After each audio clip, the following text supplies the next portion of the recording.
तो दिल्ली का अगला मुख्यमंत्री कौन होगा, इस सवाल का जवाब, इस बड़े सवाल का जवाब आज मिल जाएगा। देखिए, दिल्ली विधानसभा चुनाव में भाजपा की जीत के बाद देश की राष्ट्रीय राजधानी यानी दिल्ली में शपथ ग्रहण समारोह को लेकर तैयारियां पिछले एक हफ्ते से लगातार जारी हैं और कल शपथ ग्रहण हो जाएगा। समय होगा दोपहर 11 बजे से 12 बजे के बीच। 20 फरवरी को शपथ ग्रहण समारोह का पूरा कार्यक्रम, उसी के हिसाब से रामलीला मैदान में तैयारियां की गई। इसमें भाजपा के कई बड़े नेता शामिल होंगे। कुछ ग्राफिक्स के माध्यम से हम आपको बताने जा रहे हैं कि कौन कौन से नेता इसमें पहुंचेंगे, क्या तैयारियां जो है वो यहां पर की गई हैं। देखिए, सार्वजनिक परिवहन का उपयोग करें, ये यात्रियों के लिए निर्देश दिए गए। कल क्या क्या चीजें होंगी, शपथ ग्रहण समारोह में कौन कौन सी हस्तियां शामिल होंगी, उनके बारे में हम आपको बता रहे। देखिए, फिल्म जगत की हस्तियां रहेंगी इसमें शामिल। शपथ ग्रहण में जो बॉलीवुड के कुछ नाम है वो हम आपको बता रहे हैं। हेमा मालिनी से लेकर अक्षय कुमार तक ये तमाम लोग मौजूद रहेंगे। सुरक्षा व्यवस्था बड़ी तगड़ी रखी गई है क्योंकि इंतजाम बहुत बड़े रखे गए हैं। बड़े पैमाने पर लोगों की गैदरिंग होगी। एसपीजी, पैरामिलिट्री फोर्स और दिल्ली पुलिस का बहुस्तरीय जो घेरा है वो यहाँ पर मौजूद रहेगा क्योंकि तमाम बड़े बड़े जो है नाम जो आपको यहाँ पर लिखे दिखाई दे रहे हैं, उद्योगपति से लेकर फिल्म जगत के सितारे, बीजेपी शासित राज्यों के मुख्यमंत्री, ये सभी लोग कल के कार्यक्रम में उपस्थित रहेंगे। बाबा रामदेव भी पहुंचेंगे, स्वामी चिदानंद भी, उनको भी इनवाइट किया गया है। साथ ही अधिकारी जो है वो लगातार तैयारियों का जायजा ले रहे हैं। कार्यक्रम स्थल कैसे रहेगा, इसकी रूपरेखा पहले से निर्धारित की जा चुकी थी। 30,000 लोगों के बैठने की व्यवस्था यहां पर की गई थी। लेकिन दिल्ली में 27 साल बाद भाजपा जीत दर्ज करने में सफल रही है। इसे देखते हुए कार्यक्रम की शोभा आकर्षण में किसी भी प्रकार की कोई कमी ना रहे, इसका विशेष ध्यान रखा गया। 2 बड़े मंच बनाए जा रहे हैं जबकि एक छोटा मंच बनाया जा रहा है। 19 फरवरी यानी आज देखिए विधायक दल की बैठक होने जा रही है और ये बैठक होगी शाम 7 बजे और इस बैठक के बाद काफ़ी चीज़ें जो है वो स्पष्ट हो जाएंगी कि कल शपथ कौन लेने जा रहा है। लेकिन उससे पहले जो पार्लियामेंट्री बोर्ड की जो बैठक है वो होने जा रही है, उसमें भी काफ़ी हद तक चीज़ें जो हैं वो स्पष्ट हो जाएंगी। क्या विशेष निर्देश दिए गए हैं, देखिए आज देर रात के बाद आप ये मान के चलिए कि रामलीला मैदान के आसपास जो एंट्री है वो रोक दी जाएगी क्योंकि जो यातायात के नियम है उसको नियंत्रित करने के लिए कुछ मार्ग परिवर्तन और प्रतिबंधित किए जा सकते हैं। इसको लेकर यातायात पुलिस लगातार एडवाइजरी जो है वो जारी कर रही है। तो ये ग्राफिक्स के माध्यम से हम आपको बताने की कोशिश भी कर रहे हैं क्या करें क्या ना करें, जो व्यवस्था है वो अनुकूल चलती रहे बेहतर तरीके से, उसके लिए क्या विशेष ध्यान जो है प्रशासन का वो दिखाई दे रहा है, उसके बारे में बात। लेकिन सबसे बड़ा सवाल ये कि आखिर दिल्ली का मुख्यमंत्री बनेगा कौन। हमारे साथ जो मेहमान जुड़ गए उनसे आपका परिचय करा देते हैं, उसके बाद उनसे ही बातचीत करेंगे और समझने की कोशिश करेंगे ये सस्पेंस इतना ज्यादा आखिर क्यों इस बार दिखाई दे रहा है दिल्ली में। अनिल गर्ग हैं, राजनीतिक विश्लेषक हमारे साथ। अनिल जी, बहुत स्वागत है आपका, बहुत आभार आप जुड़े। आलोक कुंवर जी हैं, भारतीय जनता पार्टी के प्रवक्ता हैं। आलोक जी, आपका भी बहुत स्वागत, बहुत आभार। हमारी संवाददाता मीनाक्षी श्रेयन भी कनेक्ट हो गए हैं, उनसे भी हम बातचीत करने की कोशिश करेंगे। सबसे पहले अपडेट लेंगे मीनाक्षी से। Meenakshi, what's going on Delhi में इस वक्त, क्या चल रहा है? पार्लियामेंट्री बोर्ड की बैठक कितनी देर बाद होगी, पर्यवेक्षक कौन होंगे, बहुत सारे सवालों के जवाब चाहिए। देखिए, दिल्ली में सीएम कौन होने वाला है इस चीज का इंतजार तो पूरी दिल्ली करती हुई नजर आ रही है। लेकिन अभी जो है सेक्रेटरी बोर्ड की मीटिंग शुरू हो गई है और उस बैठक में जो है सीएम के नाम पर चर्चा भी शुरू हो चुकी है और केंद्रीय कैबिनेट की बैठक के बाद जो है ये मीटिंग की गई है। उस शपथ ग्रहण समारोह से पहले दिल्ली में अगले मुख्यमंत्री के नाम का भी ऐलान जल्द ही जो है वो हो जाएगा। लेकिन इससे पहले आज शाम 7 बजे प्रदेश कार्यालय में बीजेपी के विधायक दल की बैठक बुलाई गई है जिसमें पार्टी के नवनिर्वाचित 48 विधायकों को और कुछ प्रमुख नेताओं को यहाँ पर बुलाया गया है चर्चा के लिए कि दिल्ली में जो सीएम है वो कौन होना चाहिए, उनके हिसाब से यहाँ पर सबकी राय ली जाएगी। उससे पहले दिल्ली केंद्रीय नेतृत्व की तरफ से केंद्रीय पर्यवेक्षक भी नियुक्त किए गए हैं और इसमें जिनकी मौजूदगी में विधायक दल का जो नेता है वो चुना जाएगा और बैठक के बाद नए मुख्यमंत्री मीनाक्षी, एक चीज मीनाक्षी स्पष्ट कर दीजिए, क्या पर्यवेक्षक तय कर लिए गए हैं? कौन कौन से पर्यवेक्षक हैं कि अभी पर्यवेक्षकों के नाम आने बाकी हैं? क्या जानकारी इससे जुड़ी? जो चर्चा की जा रही है माना जा रहा है कि इसमें एक जो है कैबिनेट मंत्री होगी और एक महिला भी हो सकती है इसमें शामिल, जिनके नेतृत्व में ये जो है निर्णय लिया जाएगा और बैठक के बाद मुख्यमंत्री के नाम का ऐलान होगा। जिसके बाद वो पार्टी नेताओं के साथ जो है राजनिवास जाकर एलजी के साथ मिलेंगे और सरकार बनाने का दावा पेश करेंगे। इसके साथ ही मुख्यमंत्री की मंजूरी लेकर जो है एलजी जो है एलजी से मिलेंगे और उनके पास जो है ये अधिसूचना जो है जारी करेंगे। जिसके बाद मीनाक्षी, एक और सवाल मीनाक्षी फटाफट, क्योंकि लगातार जो है वो कई नाम को कयास लगाए जा रहे हैं एक हफ्ते से। आज जब पार्लियामेंट्री बोर्ड की बैठक, विधायक दल की बैठक होने जा रही है, टॉप 3 नेम कौन कौन से ऐसे हैं जो सबसे ज्यादा रेस में आगे बताए जा रहे हैं? एक कयास और लगा लेते हैं हम लोग। बिल्कुल देखिए, नाम तो कई है लेकिन इन पर अभी तक किसी भी तरह की कोई भी मोहर नहीं लगी है, ना ही इसमें किसी भी तरह की कोई चर्चा की जा रही है। हर कोई जो है कयास लगा रहा है, लेकिन यहाँ पर बात की जा रही है कि शायद दिल्ली की बागडोर किसी महिला के हाथ में भी हो सकती है।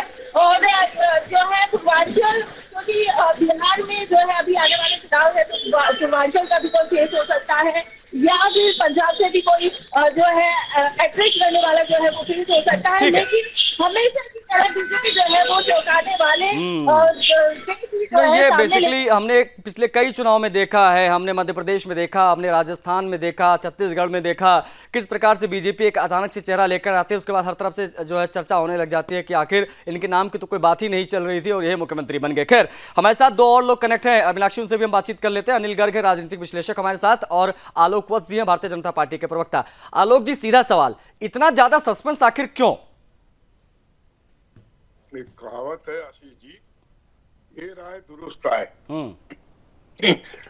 दिल्ली में एक नए युग की शुरुआत होने जा रही है माननीय नरेंद्र मोदी जी के नेतृत्व में जी, जिन्होंने बहुत सी चीजों की पर्सनल गारंटी दी है दिल्ली वालों को। तो मंथन के बाद हम एक ऐसे व्यक्ति को चीफ मिनिस्टर बनाने जा रहे हैं जो उन वादों को पूरा करने में हमें सही लगेंगे, और ये निर्णय पार्टी का शीर्ष नेतृत्व आज इसका फैसला हो जाएगा। आलोक जी, दो चार नाम अगर आप बताना चाहें जो रेस में बहुत आगे हैं, आपके हिसाब से आपको क्या लग रहा है? कुछ क्लू, कुछ हिंट देके जाइए, मैं चाहूंगा अगर आप आए तो। देखिए, जिस तरीके से कयास आप लगा रहे हैं उसी तरीके से कयास हम भी लगा रहे हैं, क्योंकि ये रहस्य इतने गर्त में छिपा हुआ है, इसकी जानकारी हम जैसे नेताओं तक तो नहीं पहुंच पाएगी। वैसे अगर आप दिल की बात पूछे कि किसको आप बनाना चाहते हैं तो वो मैं बता सकता हूं। हाँ, बता दीजिए, वही बता दीजिए। आपकी निजी आप अगर आपको चुनना होता दिल्ली का मुख्यमंत्री, तो आप किसको बिठाते कुर्सी पे? गर्ग साहब बैठे हुए हैं, वो जानते हैं कि मैं पूर्वांचल से हूं। हाँ। तो मैं तो किसी पूर्वांचली को ही सपोर्ट करता कि कोई पूर्वांचल का नेता हम दिल्ली का मुख्यमंत्री बने। ठीक है, और उसमें शायद ज्यादा कोई नाम है नहीं, इसलिए मेरी चॉइस क्या हो सकती है आशीष जी आप समझ चुके होंगे। लेकिन दैट इज नहीं, आपकी चॉइस लक्ष्मीनगर जा रही है क्या?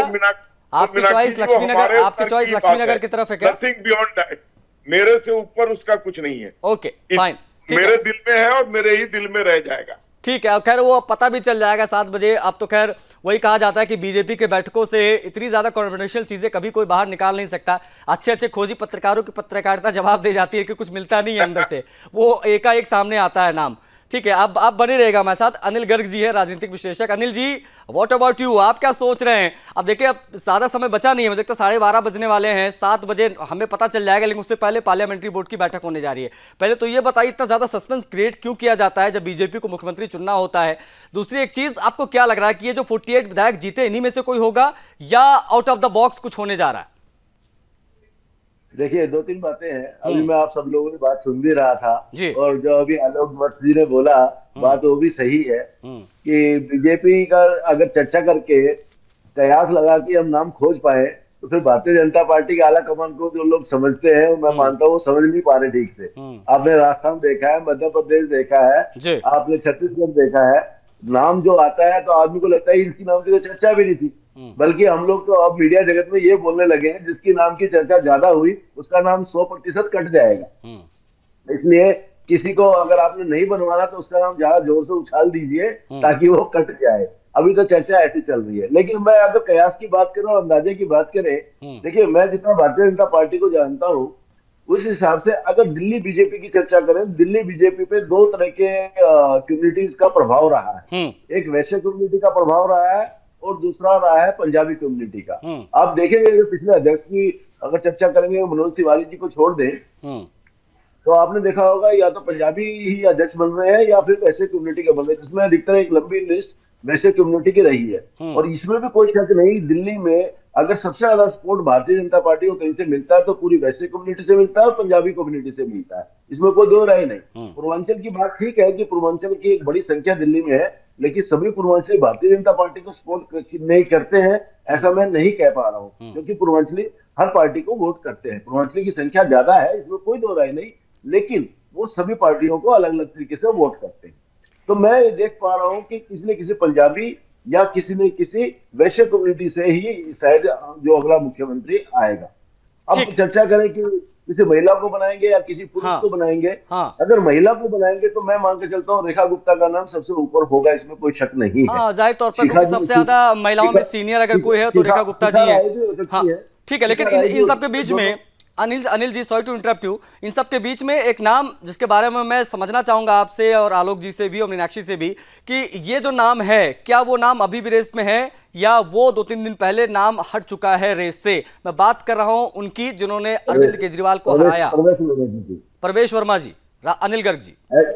आशीष जी, प्रवेश वर्मा जी बहुत सशक्त नाम है, इसमें कोई दो राय नहीं है। लेकिन मैंने ऐसे कहा ना अभी आपको, जिसका नाम ज्यादा चर्चा में होता है वो चर्चा में ही रह जाता है, वो आगे नहीं बढ़ता। लेकिन मैं प्रवेश वर्मा को डिप्टी सीएम के रूप में देख रहा हूँ। ठीक, आलोक जी, इसी पर आलोक जी का भी रिएक्शन ले लेता हूं। अनिल जी, भारतीय जनता पार्टी के प्रवक्ता हैं, आलोकवत जी, व्हाट अबाउट प्रवेश साहिब सिंह वर्मा?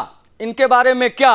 सबसे मजबूती से चुनाव इन्होंने लड़ा, अरविंद केजरीवाल को हराया, दावा इनका बनता है और इन्होंने काफी प्रयास भी अब तक किए हैं जैसी जानकारियां हमको मिल रही हैं। इनको ही मुख्यमंत्री बना दिया जाए तो कैसा रहेगा? देखिए, मुख्यमंत्री कौन बनेगा ये आला कमान तय करेगा। और मैंने आपको कहा ना, ये इतना सीक्रेटली तय हो रहा है कि किसी को किसी चीज की भनक नहीं है। हाँ, कयास लगाए जा रहे हैं और इसमें कोई शक नहीं है कि प्रवेश वर्मा जी ने बहुत, he is a giant killer, उन्होंने बहुत सशक्त रूप से चुनाव लड़ा और बहुत बड़े योद्धा को उन्होंने पटकनी दी है। उनका भी नाम शुरू से ही कंसिडरेशन में है, लेकिन जैसा अनिल भाई ने कहा कि जिसके नाम की चर्चा ज्यादा हो जाती है उसका पत्ता कट जाता है, ऐसा देखने को मिला है। लेकिन अगर इनको बना दिया गया तो शायद कुछ पुरानी परंपराओं से अलग हटके कुछ होगा। But yes, he is one of the main contenders, इसमें कोई शक नहीं। अच्छा, आप लोगों की प्राथमिकताओं में क्या है आलोक जी इस बार? क्योंकि 27 साल के बाद कोई चीज प्राप्त होना, इसकी कीमत आप जानते होंगे। हम 2011 में जब वर्ल्ड कप जीते थे तो हमको पता है कि हमने वो 1983 के बाद वो वर्ल्ड कप हमारे हाथ में आया था, कितनी खुशी थी। भारतीय जनता पार्टी के प्रवक्ता होने के नाते, पार्टी संगठन से लगातार जुड़े होने के नाते ये जीत कितनी बड़ी रही आप लोगों के लिए? और अब मुख्यमंत्री का जो चयन होने जा रहा है उसमें किन बातों का ध्यान विशेष तौर पर रखा जा रहा है ताकि डिसअपॉइंट ना हो दिल्ली की जनता? देखिए, दिल्ली की जनता को मुख्यमंत्री कौन हो इससे ज्यादा मतलब नहीं होगा। दिल्ली की जनता को जो वादे हमने किए हैं उसको कितनी जल्दी हम उसको पूरा करके उनको राहत पहुंचाएंगे, इस पर उनका ज्यादा फोकस होगा। और जिस मंथन से ये नाम निकल के आएगा सामने, उनके ऊपर कांटों भरा ताज होगा, ये भी निश्चित है। क्योंकि बहुत से वादे किए हैं जिस पर जनता को रिलीफ चाहिए, इसलिए ऐसे व्यक्ति को हम चुन के लाएंगे जो इन सारी चीजों को पूरा करने में सक्षम हो और 24 घंटे, 18 घंटे, 20 घंटे काम करके। ठीक है, मतलब अल्टीमेटली, लेकिन आलोक जी हमें ये भी समझना होगा कि ये जो वोटिंग हुई है वो कहीं ना कहीं प्रधानमंत्री मोदी का एक बहुत बड़ा चेहरा था आपके पास, और अभी भी जो एक्सपेक्टेशन हाई है लोगों की वो just only because of Narendra Modi जी।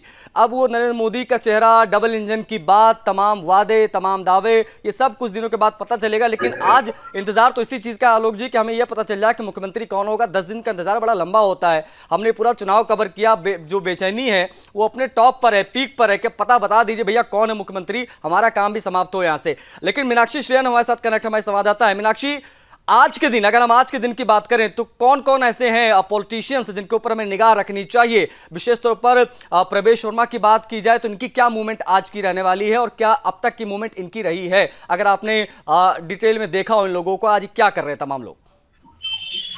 बिल्कुल, देखिए आशीष, आज जो है पूरी दिल्ली जो है सिर्फ सीएम केस का इंतजार कर रही है, सीएम कौन होने वाले हैं। लेकिन मैं आपको बता दूं कि अगर सीएम इतना इजीली हमारे सामने होता है तो बहुत पहले जो है उसका अनाउंसमेंट हो चुका होता। लेकिन किसी ना किसी लेवल पे जो है उसको चूक किया जा रहा है, कई पैमानों पर उसे चूक किया जा रहा है। पैमानों पर जब कोई वो भी खरा उतरेगा उसके बाद ही जो है अनाउंसमेंट होगा। क्योंकि आपने, जैसा कि आपने कहा कि 10 दिन हो चुके हैं लेकिन हमारे सामने जो है वो किसी सामने नहीं आ रहा है। इसका मतलब है कि बहुत जांच परख कर किसी को यहाँ पर चुने जा रही है बीजेपी सीएम के और जो कि दया चौंकाने वाला भी पेश हो सकता है। ठीक हो है। सकता है कि हम हमारे सामने जो लोग हैं हम सिर्फ उन पर नजर रख रहे हैं, लेकिन वो कोई अलग ही होगा जो सीएम पद को संभालेगा। आशीष, ठीक है, बहुत शुक्रिया मीनाक्षी आपका जुड़ने के लिए और तमाम जानकारियां साझा करने के लिए। अनिल जी आपका भी बहुत आभार, आप जुड़े, आपने समय दिया। आलोकवत जी आपका भी बहुत आभार इस चर्चा को सार्थक बनाने के लिए। तो देखिए, रामलीला मैदान में कल शपथ कौन लेगा ये आज शाम 7 बजे पता चलेगा। पार्लियामेंट्री बोर्ड की बैठक होने वाली है, पर्यवेक्षक तय कर लिए जाएंगे। पर्यवेक्षक कौन, यानी ऑब्जर्वर कौन होंगे, जो आज जाकर बताएंगे शाम 7 बजे